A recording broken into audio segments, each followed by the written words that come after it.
everyone, thanks for tuning in. So here we are 300 miles later with the New Balance 880 version number 12. If you watch my initial impression video, then you'll know that this is the first time that I'm reviewing a newer model of a shoe. I did the version 10 and it was one of my biggest surprises. I hadn't run in a New Balance before and I really love that shoe.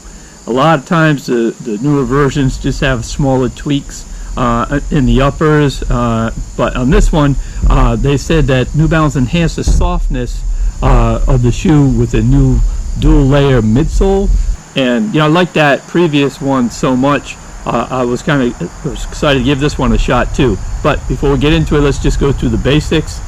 This is a neutral running shoe designed for road and track. It's considered a neutral cushion shoe, but I'm putting down max cushioning because I just think that's more appropriate. This has a 10 millimeter drop, right? So the heel is 10 millimeters higher than the forefoot. I wear a size 12, which weighed in at 12.24 ounces, and that's 347 grams. I said it's almost true to size. I say that because it was mile 195. I was on a run. I felt it ran just slightly small, and so sometimes on those, I didn't notice it at first. On some of the longer runs, again, once I was almost at the 200-mile mark, I felt I was just a little bit tight inside of them, but almost true to size. Then for sustainability, New Balance gets an F. Almost every shoe that's out there now, they're talking about the sustainable components, just how much it really is in each of them. I mean, that's up for debate, but at least they recognize that it's important to be addressing and trying to be sustainable in the design. New Balance doesn't list anything at all for this shoe, so therefore they get an F. The cost for this was $135. So it's going to be important that we just talk about the three types of shoes that are in this particular line for New Balance. So this is the 880 neutral cushioning. They have the 860, which has the same type of cushioning and everything for the shoe, except it's made for folks who pronate. And then they have the 1080, which is a more cushioned shoe that's supposed to be lighter, but it's not as stable and flexible as the 880 version. But again, that's supposed to be a more cushioned shoe. The fit on this, we'll just start up on the top in the toe box. Right, this is somewhat of a bit of a wider toe box, and I have narrow feet. But that being said, it's designed well so that the mesh still gives you a nice snug feel. Even on some of the narrower shoes, when I wear them, when I cinch them up, I kind of get some material puckers up a little bit in this one, but on them in the front, but they didn't on this one.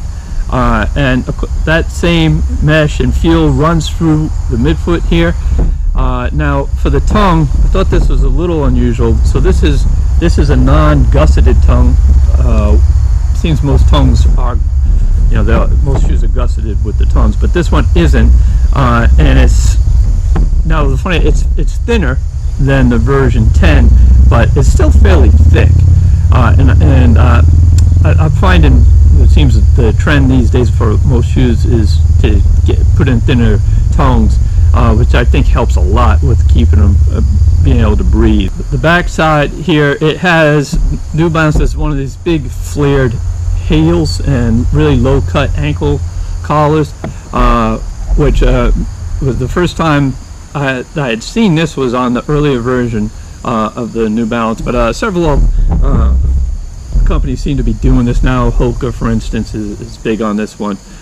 They did cut down on some of they've just made it not such a big thick ankle collar at the top with the padding. It's a bit more thin, which I liked a lot. So all in all, I very much like the tweaks that they did to the upper on this one. However, as we said, they've made it softer with this. You can see where it says the fresh foam here, and with this dual layer, and so they already had this 1080 as a cushion shoe. It's supposed to be the max cushion, and this is the neutral cushion. So it's a lot softer, and I'm not wasn't sure why they did that. Yeah, it's comfortable and all, but I didn't like that change right off the start from the previous versions of the 1080. And I don't know if you already, from the 880, and if you already have a softer 1080 version, I'm not sure why they felt the need to do that. But anyways, that brings us right into the ride. So the 880, this is, you know, a snapper shoe. I have my two different types. There's the snapper and the rocker. The snapper seem to more load up and spring you forward. The rockers kind of roll and launch you forward in that regard. So this is certainly more of a snapper shoe. And with the earlier version that I wore, the responsiveness and reflexivity I got from these shoes was the biggest surprise. Is what I like so much about them. It really seemed to want to go fast, you know. And so, you know, and I always talk about when you add cushioning. I mean, that's the big trade-off. More cushioning, you can get less responsiveness, right? And so they've added that cushion in here, and sure enough, that responsiveness, snappiness that I had in the early versions of the 880, I did not feel it in this one. I remember I used to be able to run about an 830 pace, seemed to be the sweet spot with those earlier versions. I never got a good sweet spot with this one. I didn't even have a good responsiveness.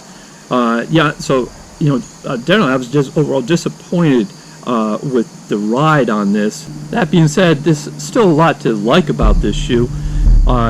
It gives you a nice, reliable, soft landing base.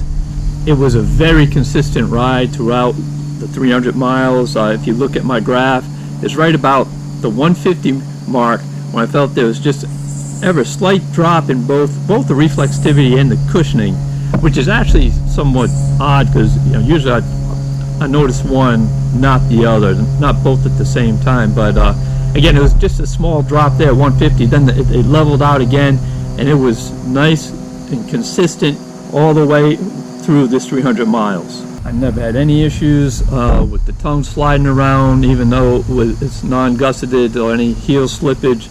I thought it did run a little bit warm still, but it was certainly, as I said, reliable and comfortable ride for 300 miles. For the grip and wear, I'm a heavy heel striker, and so of course that's always where I'm going to wear out the shoes first. But if you can see on the bottom of this one, this heel cap, rubber cap, is still well intact. There's a good amount of material still here on the side. It's getting a little bit softer as, you know, we're getting down to this fresh foam material, but it's got a lot of life left in it. And for the forefoot, some wear on it, but not much at all.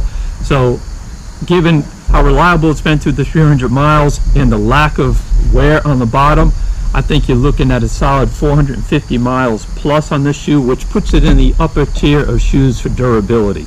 As for the grip, it's excellent. I almost stopped talking about the grip because it seemed every shoe was really good, but then I hit a little stretch of shoes there that the grip was just, certain surfaces, it was much inferior to other ones. But you don't have to worry about that with this shoe. It was great. I even, you know, even when it was wet out, it held up great. And I do some running along crushed gravel. It gives you that nice, reliable base. So very good as far as the grip. So to summarize, you know, I was disappointed in this version of the 880. I definitely prefer the earlier versions. You know, the small little tweaks they made to the upper were way offset by adding that extra foam. That just had too much of a detrimental impact to me for the reflexivity. You know, but it's a reliable shoe. If you like it, then it's going to be a great shoe. You're going to get a lot of miles for your money. And I said it's going to be a consistent shoe, daily trainer there for you. But for me, not disappointed. Thanks so much for watching. As always, would love to get comments about other people's experiences with these shoes. Just feel free to put them in the comments section down below.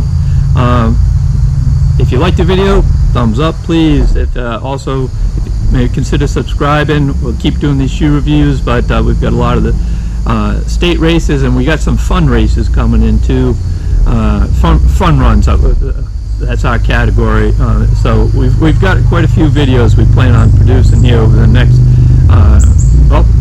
few months and years. So hopefully consider subscribing. It's just nice to be out about all the races or goes. Again, there's nothing like the atmosphere of going to a race, whether you're just in there to win it or you're in there to walk a 5K. Please sign up and just go to something in your neighborhood, go to something farther afield, so you too can race the nation. Thanks again for watching.